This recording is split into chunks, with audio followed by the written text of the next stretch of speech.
Imagine standing at the edge of a tranquil river at dawn, soft mist curling above the surface, the promise of adventure shimmering with every ripple.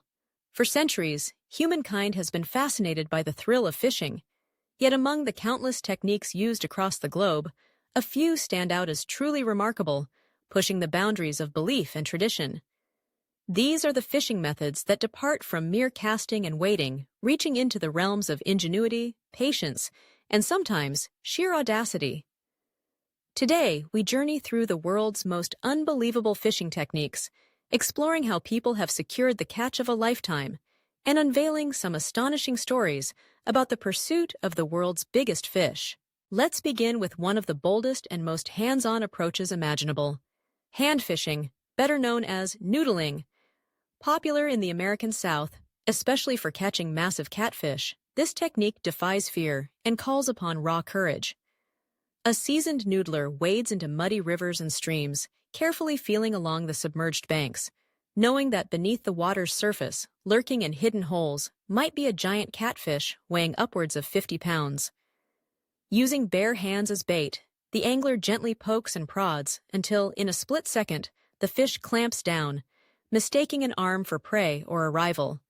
It's in that exact moment of chaos, mud, water, adrenaline, that the fisher wrestles the colossal catfish to the surface. This method, dangerous yet deeply respected, is a battle of strength and will rarely seen in conventional rod and reel fishing. Now, let's travel to the opposite side of the globe, to the crystal-clear waters of the South Pacific. Here, a centuries-old Polynesian method called kite fishing harnesses the power of wind and innovation. Fishermen attach specially crafted baited lines to kites made from leaves, bark, or modern materials, sending them far out over ocean waves. The wind carries the kite and bait far beyond the dangerous coral reefs where boats cannot venture.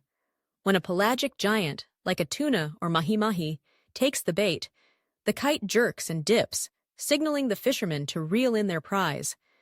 This technique is not only environmentally conscious, minimizing bycatch and reef damage, but it's also mesmerizing to witness.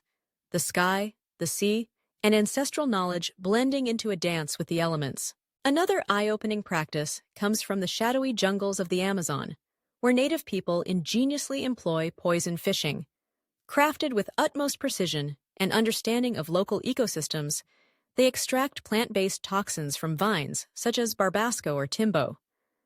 The poison, safe for human consumption, is carefully released into secluded backwaters and pools. This temporarily stuns the fish, causing them to rise to the surface, where they are easily collected.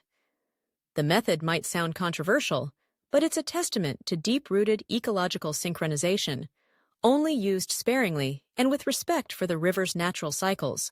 From human ingenuity, we also see examples of collaboration across species.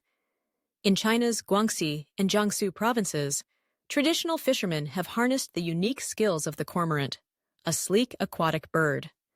A fisherman places a snug ring around the bird's neck, allowing it to swallow only the smallest of fish. When released into the water, the cormorant hastily dives and emerges with a larger fish, which it is compelled to surrender to the fisherman. This centuries-old symbiosis is breathtaking to watch, man and bird moving seamlessly, bound by trust and shared survival.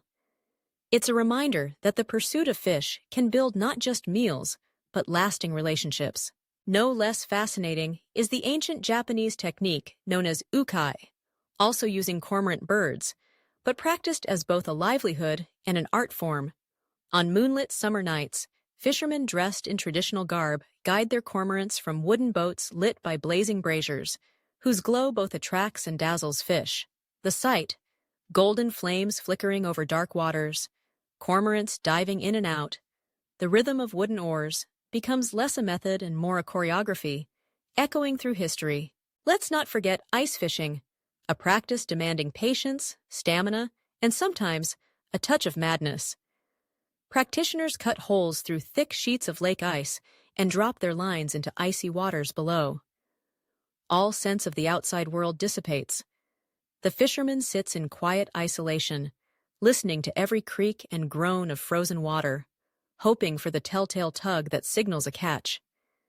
In some legendary tales, patient anglers have pulled up lake sturgeons reaching lengths of over 7 feet and weighing several hundred pounds. Imagine the euphoria and disbelief of seeing such a behemoth emerge from a hole hardly wider than a dinner plate. As technology has advanced, so too have fishing techniques, and none is more staggering than deep-sea big game fishing. Here, the ocean's true leviathans, the marlins, swordfish, and tunas, test the limits of human persistence and equipment. Out on open water, fishers use high-tensile lines, advanced reels, and immense bait rigs to tempt these giants. The ensuing battle is a contest of endurance. A bluefin tuna or black marlin can take hours to land, leaping and diving with monstrous power. Stories abound of fish weighing upwards of 1,000 pounds, battles etched into memory by aching arms, breaking lines, and hearts pounding with each epic run and jump. And then there's the rarest of dreams, reeling in a freshwater monster, such as the legendary Mekong giant catfish or the arapaima of South America. The former, native to Southeast Asia, can tip the scales at several hundred kilograms, dwarfing even the largest of humans. The arapaima, sleek and armored, stalks slow-moving rivers like a relic from another age, sometimes exceeding 10 feet in length. In both cases, catching such a fish is not only an act of skill and endurance, but represents a living connection to ancient waters and traditions, a moment where time seems to stand still, and human ingenuity meets the wild in its purest form.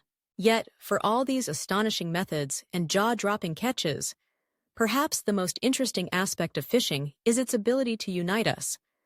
Whether using hands, kites, poisons, birds, or high-tech gear, the pursuit echoes something universal: the desire to test ourselves against nature, to learn patience, perseverance, and respect for the unknown.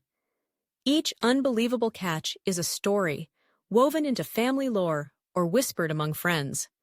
Each technique is a chapter in the ongoing dialogue between culture, environment, and the enduring mystery of the deep. So the next time you imagine fishing, look beyond the simple rod and reel. Picture the hands plunging into muddy water, the kite soaring over turquoise waves, the cormorant returning victorious, or an angler's triumphant shout echoing over the frozen silence. The world's most interesting fishing techniques aren't just about catching big fish. They're about the ingenuity and courage that draw us ever closer to the heart of nature itself.